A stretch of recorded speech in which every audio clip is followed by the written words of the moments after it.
வணக்கம். மதிமுகம் செய்திகள். இன்றைய முக்கிய நிகழ்வுகளை பார்ப்பதற்கு முன்பாக தலைப்புச் செய்திகளை பார்க்கலாம். சட்டமன்ற உறுப்பினர்கள் தொகுதி மேம்பாட்டு நிதி ரூபாய் 3 கோடி வழங்கப்படும் என அமைச்சர் துரைமுருகன் அறிவிப்பு.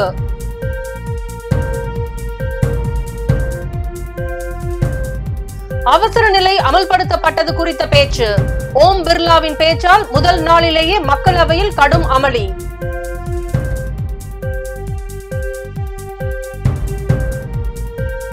இந்தியாவில் ஒவ்வொரு குரலும் நாடாளுமன்றத்தில் ஒலிப்பதை உறுதி செய்வோம். முதலமைச்சர் மு.க. ஸ்டாலினுக்கு ராகுல் காந்தி நன்றி.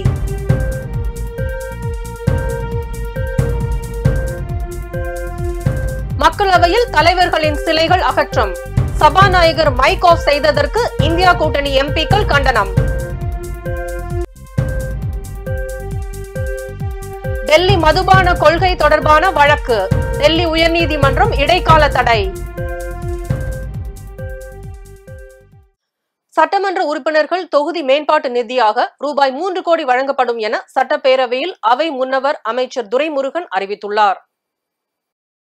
தமிழக சட்டப்பேரவை இன்று காலை கூடிய போது கள்ளக்குறிச்சி விவகாரத்தை எழுப்பி பேச அதிமுக உறுப்பினர்கள் அமளியில் ஈடுபட்டனர். கேள்வி நேரத்திற்கு பின்பு பேச அனுமதி தருகிறேன் என சபாநாயகர் விதிகளை சுட்டிக்காட்டிய பின்பும் தொடர்ந்து அதிமுகவினர் இருக்கையில் அமராமல் அமளியில் ஈடுபட்டனர். அப்போது பேசிய சபாநாயகர் 8 நிமிடங்கள் அவையை நடக்க விடாமல் செய்து இருக்கிறீர்கள் என்றும் இருக்கையில் அமரவில்லை என்றால் நடவடிக்கை எடுப்பேன் என்றும் தெரிவித்தார். எனினும் சபாநாயகர் விடுத்த வேண்டுகோளை புறக்கணித்து அதிமுகவினர் அமளி செய்ததை தொடர்ந்து அதிமுக உறுப்பினர்களை வெளியேற்ற அவை காவலர்களுக்கு சபாநாயகர் அப்பாவு உத்தரவிட்டார். சட்டப்பேரவையில் இருந்து வெளியேற்றப்பட்ட அதிமுக உறுப்பினர்கள் அவை வாயிலில் இருந்து முழக்கமிட்டனர். இதைத் தொடர்ந்து பேசிய அவை முனைவர் துரைமுருகன், பிரச்சனையை சபையில் பேச எல்லோருக்கும் உரிமை உண்டு, நாங்களும் பேசி இருக்கிறோம். கருப்பு சட்டை அணிந்து வந்து ஊடகத்திடம் பேசிவிட்டு வீட்டுக்கு போய் விடுகிறார்கள் என்றும் விளம்பரத்திற்காகவே அதிமுகவினர் தொடர்ந்து விதிகளுக்கு முரணாக செயல்படுகின்றனர் என்றும் தெரிவித்தார். தொடர்ந்து சட்டப்பேரவையில் பேசிய அமைச்சர் துரைமுருகன், தொகுதி மேம்பாட்டு நிதி ரூபாய் 3 கோடியில் ரூபாய் 2 கோடியை மட்டுமே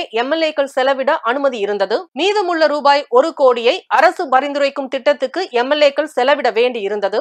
இனி ரூபாய் 3 கோடி தொகுதி வளர்ச்சி நிதியையும் எம்எல்ஏக்கள் நேரடியாக திட்டங்களுக்கு செலவிடலாம். முன்னாள் சட்டப்பேரவை உறுப்பினர்களுக்கு உடல் நலத்திற்கு பணம் தேவைப்படுகிறது என்று தெரிவித்தேன். முதல்வர் அது குறித்து பேசிவிட்டு தெரிவித்திருப்பதாக தெரிவித்தார். மேலும் சட்டமன்ற உறுப்பினர்கள் திட்டத்தை செயல்படுத்துவதற்கான ஜிஎஸ்டியையும் நீக்க முதலமைச்சர் ஒப்புதல் அளித்திருப்பதாகவும் துரைமுருகன் தெரிவித்தார். அவசர நிலை அமல்படுத்தப்பட்டது இந்திய ஜனநாயகத்தின் கருப்பு பக்கம் என்று ஓம் பிர்லாவின் பேச்சால் முதல் நாளிலேயே மக்களவையில் கடும் அமளி ஏற்பட்டது. மக்களவையில் அவசர நிலை குறித்தும் இந்திரா காந்தியை கண்டித்தும் சபாநாயகர் ஓம் பிர்லா பேசியதால் எதிர்க்கட்சி எம்பிக்கள் கடும் எதிர்ப்பு தெரிவித்து அமளியில் ஈடுபட்டனர். சபாநாயகராக தேர்வு செய்யப்பட்ட முதல் நாளிலேயே ஓம் பிர்லாவின் பேச்சு சர்ச்சையானது. நாடாளுமன்ற தொடக்க நாளில் அவசர நிலை குறித்து பிரதமர் பேசியது போல் சபாநாயகர் தனது பணியை தொடங்கிய முதல் நாளிலும் அவசர நிலை அமல்படுத்தப்பட்ட போது நடந்தவற்றை பிரதமர் சுட்டிக்காட்டி கூறியதை சபாநாயகர் ஓம் பிர்லா குறிப்பிட்டதற்கு எதிர்க்கட்சிகள் எதிர்ப்பு தெரிவித்தனர். இந்திரா காந்தியை கண்டித்து சபாநாயகர் ஓம் பிர்லா பேசியதற்கு எதிர்க்கட்சிகள் கடும் கண்டனம் தெரிவித்துள்ளனர். எனினும் எதிர்க்கட்சி உறுப்பினர்களின் முழக்கத்தை கண்டுகொள்ளாமல் சபாநாயகர் ஓம் பிர்லா தொடர்ந்து பேசினார். பின்னர் அவசர நிலை காலத்தில் உயிர் நீத்தவர்களுக்கு மக்களவையில் 2 நிமிடம் மௌன அஞ்சலி செலுத்தப்பட்டு மக்களவை நாளை வரை ஒத்திவைக்கப்பட்டது. தெற்கில் இருந்து வடக்கு வரை இந்தியாவின் ஒவ்வொரு குரலும் நாடாளுமன்றத்தில் ஒலிப்பதை உறுதி செய்வோம் என முதலமைச்சர் மு.க. ஸ்டாலினுக்கு ராகுல் காந்தி நன்றி தெரிவித்துள்ளார். மக்களவை எதிர்க்கட்சி தலைவராக தேர்வாகியுள்ள காங்கிரஸ் கட்சியின் மூத்த தலைவர் ராகுல் காந்திக்கு முதல்வரும் திமுக தலைவருமான மு.க. ஸ்டாலின் வாழ்த்து தெரிவித்திருந்தார். இதுகுறித்து முகநூலில் முதல்வர் வெளியிட்ட பதிவில், புதிய பதவிக்கு தேர்வாகியுள்ள எனது சகோதரர் ராகுல் காந்தியை இந்தியா வரவேற்கிறது.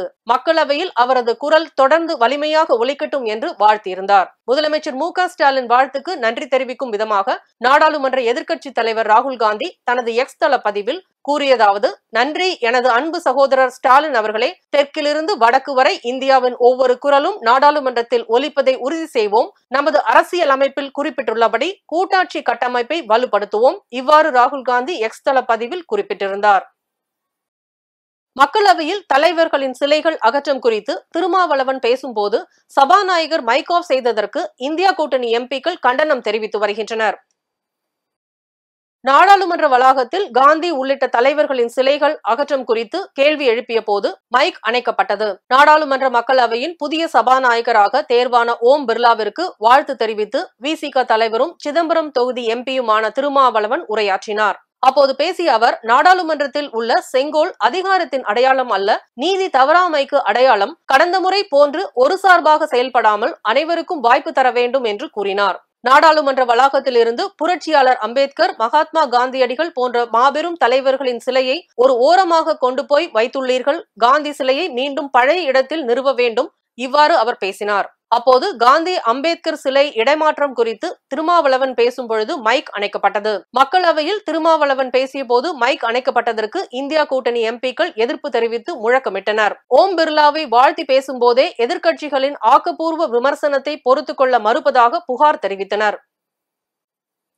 டெல்லி மதுபான கொள்கை தொடர்பான வழக்கில் சிபிஐ சிறப்பு நீதிமன்றம் அரவிந்த் கெஜ்ரிவாலுக்கு வழங்கிய ஜாமீனை டெல்லி உயர்நீதிமன்றம் இடைக்கால தடை விதித்திருந்த நிலையில் இந்த உத்தரவுக்கு எதிராக கெஜ்ரிவால் தரப்பில் உச்சநீதிமன்றத்தில் மேல்முறையீட்டு மனு தாக்கல் செய்யப்பட்டது. இந்த மனுவானது உச்சநீதிமன்றத்தில் நீதிபதிகள் மனோஜ் மிஸ்ரா மற்றும் SVN பட்டி ஆகியோர் அமர்வில் இன்று விசாரணைக்கு வந்தது.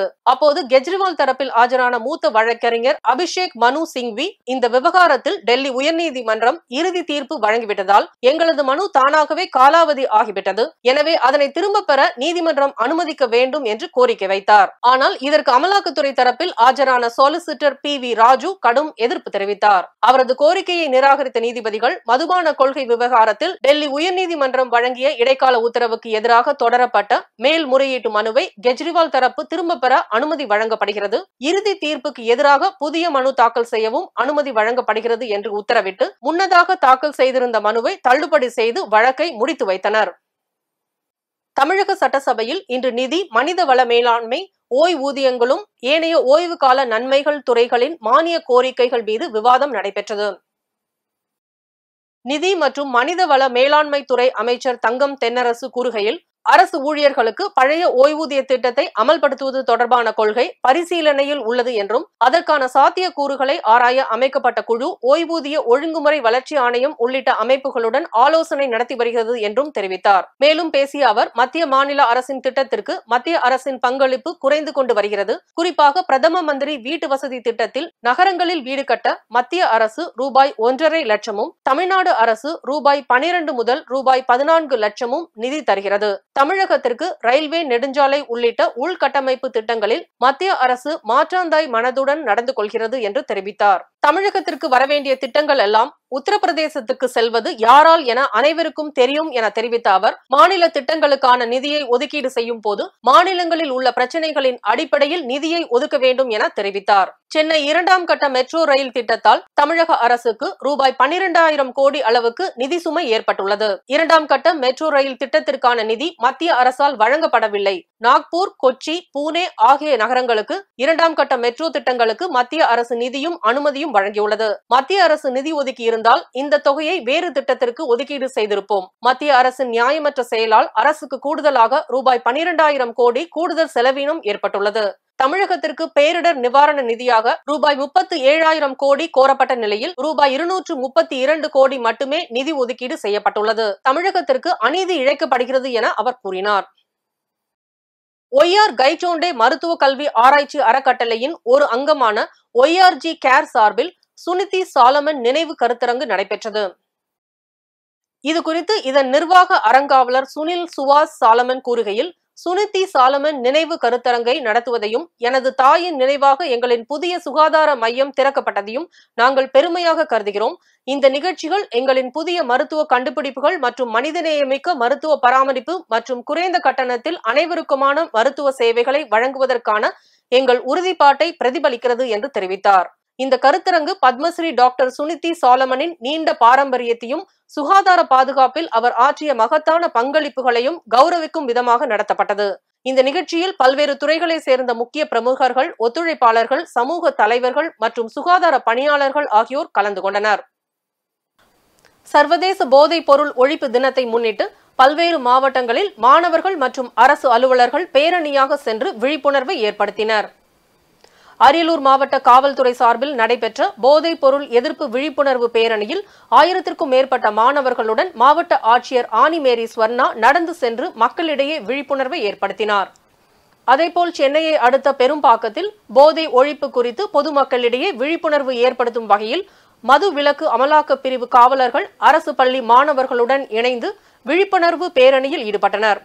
திருப்பூரில் சர்வதேச போதைப் பொருள் ஒழிப்பு தினத்தை முன்னிட்டு மாவட்ட ஆட்சியர் அலுவலகத்திலிருந்து மாணவர்கள் பேரணியாக சென்று விழிப்புணர்வை ஏற்படுத்தினர். இதனை மாவட்ட ஆட்சியர் கிறிஸ்துவராஜ் மற்றும் மாநகர காவல் ஆணையர் பிரவீன்குமார் துவங்கி வைத்தனர். அதேபோல் வேலூர் மாவட்டத்தில் போதைப் பொருள் விழிப்புணர்வு பேரணியை மாவட்ட ஆட்சியர் சுப்புலட்சுமி கொடியசைத்து துவக்கி வைத்தார். இதில் அரசு பள்ளி ஆசிரியர்கள் மற்றும் அரசு ஊழியர்களும் பங்கேற்றனர். அதேபோல் ராணிப்பேட்டை மாவட்டத்தில் மதுவிலக்கு அமலாக்க பிரிவுத்துறை சார்பில் மாவட்ட ஆட்சியர் வளர்மதி தலைமையில் போதைப் பொருட்களை ஒழிப்போம் உறுதிமொழி ஏற்று மக்களிடையே விழிப்புணர்வை ஏற்படுத்தினர். இதனை மாவட்ட காவல் கண்காணிப்பாளர் கிரண் ஸ்ருதி துவங்கி வைத்தார். கரூர் மாவட்டத்திலும் மதுவிலக்கு அமலாக்கத்துறை அதிகாரிகள் மற்றும் மாவட்ட காவல்துறை சார்பாக பள்ளி மாணவ மாணவிகள் பங்கேற்று பேரணியாக சென்று பொதுமக்களிடையே விழிப்புணர்வை ஏற்படுத்தினர். பல்வேறு மாவட்டங்களில் நடைபெற்ற நிகழ்வுகளை களத்தில் மதிமுகம் பகுதியில் பார்க்கலாம்.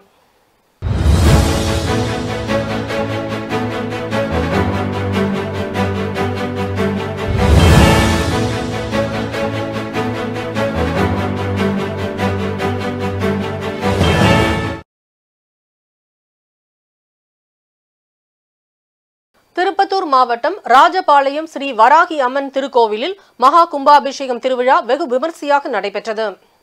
இதில் திரளான பக்தர்கள் கலந்து கொண்டு சாமி தரிசனம் செய்தனர். வேலூர் மாவட்டம் ஸ்ரீ ஜலகண்டேஸ்வரர் ஆலயத்தில் சங்கடஹர சதுர்த்தியை முன்னிட்டு ஸ்ரீ விநாயகருக்கு வெள்ளி கவசத்துடன் சிறப்பு அலங்காரம் செய்யப்பட்டு மகா தீபாராதனை நடைபெற்றது. இதில் திரளான பக்தர்கள் கலந்து கொண்டு சாமி தரிசனம் செய்தனர்.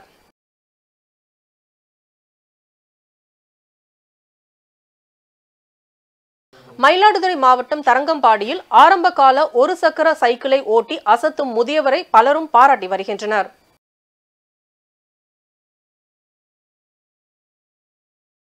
தமிழ்நாடு சிறைகள் மற்றும் சீர்திருத்த பணிகள் துறை மற்றும் மதுரை சென்ட்ரல் சிறைச்சாலை சார்பில் 500 புத்தகங்கள் சிறை கைதிகளின் நலனுக்காக வழங்கப்பட்டது. இந்நிகழ்வில் தலைமை விருந்தினராக ஜேசிஐ தேசிய இயக்குனர் திரு RPPGS வர்மா, ஜேசிஐ மண்டல தலைவர் திரு R சுந்தரேஸ்வரன் மற்றும் மண்டல இயக்குனர் திருமதி G பவித்ரா பங்கேற்று புத்தகங்களை வழங்கினர்.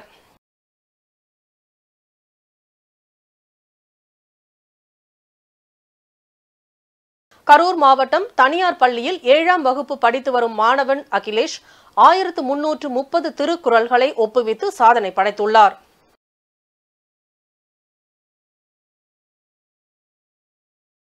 திருப்பத்தூர் மாவட்டம் வாணியம்பாடியில் தனியார் தோல் தொழிற்சாலைக்கு ஆட்டு தோல்கள் ஏற்றி வந்த லாரியை அப்பகுதி பொதுமக்கள் முற்றுகையிட்டு போராட்டத்தில் ஈடுபட்டனர்.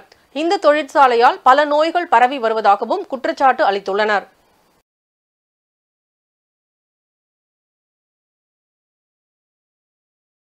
மயிலாடுதுறை மாவட்டம் செம்பனார் கோவில் ஒழுங்குமுறை விற்பனை கூடத்தில் ஒரே நாளில் 2.5 கோடி ரூபாய்க்கு பருத்தி கொள்முதல் ஏலம் விடப்பட்ட நிலையில் குவிண்டாலுக்கு 7000 ரூபாய் வரை விலை போனதால் விவசாயிகள் மகிழ்ச்சியடைந்துள்ளனர்.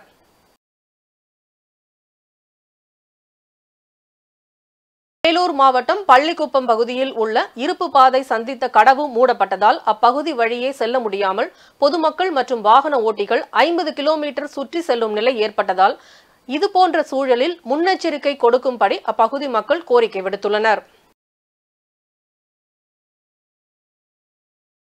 தர்மபுரி அருகே உள்ள மர சாமான்கள் கடையில் ஏற்பட்ட திடீர் தீ விபத்தால் 1 கோடி ரூபாய்க்கு மேலான பொருட்கள் சேதமடைந்துள்ளன. இதுகுறித்து காவல்துறையினர் வழக்கு பதிவு செய்து விசாரணை மேற்கொண்டு வருகின்றனர்.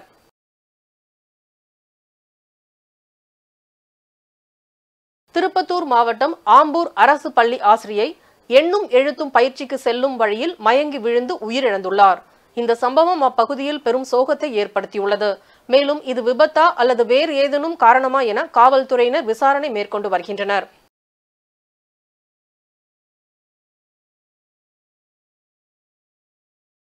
ராணிப்பேட்டை வாலாஜா அருகே விலை உயர்ந்த கார்களை ஏற்றி வந்த கண்டெய்னர் லாரியின் என்ஜின் பகுதியில் திடீரென தீப்பற்றி எரிந்துள்ளது. தகவல் அறிந்து வந்த காவல்துறையினர் நீண்ட போராட்டத்திற்கு பின் தீயை அணைத்தனர். இந்த சம்பவம் அப்பகுதியில் பெரும் பரபரப்பை ஏற்படுத்தியுள்ளது. வேலூர் மாவட்டம் பேரானம்பட்டில் நடந்த மனு நீதி நாள் முகாமில் தேர்ந்தெடுக்கப்பட்ட பயனாளிகளுக்கு 1,32,00,000 ரூபாய் மதிப்பீட்டிலான நலத்திட்ட உதவிகளை மாவட்ட ஆட்சியர் சுப்புலட்சுமி பொதுமக்களுக்கு வழங்கினார். திருப்பத்தூர் மாவட்டம் விராங்குப்பம் பகுதியில் காணாமல் போன குமரன் என்ற இளைஞர் கிணற்றில் சடலமாக மீட்கப்பட்ட சம்பவம் அப்பகுதி மக்களிடையே பெரும் அதிர்ச்சியை ஏற்படுத்தியுள்ளது. இந்த சம்பவம் குறித்து காவல்துறையினர் வழக்கு பதிவு செய்து விசாரணை மேற்கொண்டு வருகின்றனர். ராணிப்பேட்டை மாவட்டம் சோளிங்கர் அருகே செல்போனுக்காக கூலி தொழிலாளி தேவராஜ் என்பவரை கஞ்சா போதை இளைஞர்கள் வெட்டி கொலை செய்த சம்பவம் பெரும் பரபரப்பை ஏற்படுத்தியுள்ளது. இதுகுறித்து தகவல் அறிந்து வந்த காவல்துறையினர் வழக்கு பதிவு செய்து விசாரணை மேற்கொண்டு வருகின்றனர். திருப்பத்தூர் மாவட்டம் பெங்களூர் சென்னை தேசிய நெடுஞ்சாலையில் இயங்கி வரும் நியூ ராயல் டைல்ஸ் என்ற நிறுவனத்தின் வணிக வரித்துறை அதிகாரிகள் நடத்திய சோதனையில் கணக்கில் வராத பணம் மற்றும் ஆவணங்களை கைப்பற்றியுள்ளனர்.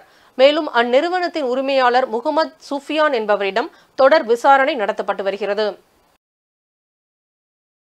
மதுரை மாவட்டம் வாடிப்பட்டி அரசு பெண்கள் மேல்நிலைப் பள்ளியில் பொதுத் தேர்வில் அதிக மதிப்பெண்கள் பெற்ற மாணவர்களுக்கு திருவள்ளுவர் இலக்கிய மன்ற தலைவர் தனபாலன் பரிசு வழங்கி பாராட்டினார். திருப்பத்தூர் மாவட்டம் வெள்ளநாயக்கநேரி பகுதியில் 6 மாத காலமாக குடிநீர் விநியோகம் செய்யாததால் அப்பகுதி மக்கள் திரண்டு அரசு பேருந்தை சிறைப்பிடித்து சாலை மறியல் போராட்டத்தில் ஈடுபட்டனர். இதுகுறித்து தகவல் அறிந்து வந்த அதிகாரிகள் தண்ணீர் வழங்கப்படும் என உறுதி அளித்த பின்னரே அவர்கள் கலைந்து சென்றனர். சீனாவின் சாங் 6 விண்கலம் நிலவிலிருந்து மண் பாறை மாதிரிகளை சேகரித்துக் கொண்டு வெற்றிகரமாக பூமிக்கு திரும்பியது. நிலவில் மண் பாறை மாதிரிகளை ஆய்வு செய்ய சீனா திட்டமிட்டுள்ளது. அதற்காக தெற்கு தீவு மாகாணமான ஹைனான் கடற்கரையின் வென்சாங் ஏவுதளத்தில் இருந்து சாங் 6 விண்கலம் கடந்த மே 3ஆம் தேதி விண்ணில் செலுத்தப்பட்டது. ஜூன் 1ஆம் தேதி நிலவின் தென் துருவத்தில் உள்ள மிக பழமையான ஆழமான பள்ளத்தில் தரையிறங்கியது. அங்கு 2 நாட்கள் நிலவின் சுற்றுப்புறத்தில் இருந்தும் மேற்பரப்பில் இருந்தும் பாறை, தூசி, மண் ஆகிய மாதிரிகளை சேகரித்து ஜூன் 6ஆம் தேதி நிலவின் மேற்புறத்தில் உள்ள ஆர்பிட்டருடன் இணைந்துள்ளது. அதன்பின் ஜூன் 21ஆம் தேதி பூமிக்கு திரும்பும் பயணத்தை ஆர்பிட்டர் தொடங்கிய நிலையில் நேற்று சாங் 6 விண்கலம் மங்கோலியாவில் வெற்றிகரமாக தரையிறங்கியுள்ளது. மீண்டும் தலைப்புச் செய்திகள். சட்டமன்ற உறுப்பினர்கள் தொகுதி மேம்பாட்டு நிதி ரூபாய் 3 கோடி வழங்கப்படும் என அமைச்சர் துரைமுருகன் அறிவிப்பு.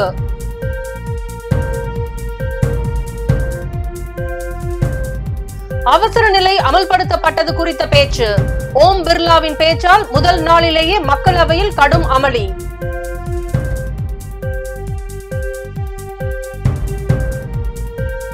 இந்தியாவில் ஒவ்வொரு குரலும் நாடாளுமன்றத்தில் ஒலிப்பதை உறுதி செய்வோம். முதலமைச்சர் மு.க. ஸ்டாலினுக்கு ராகுல் காந்தி நன்றி.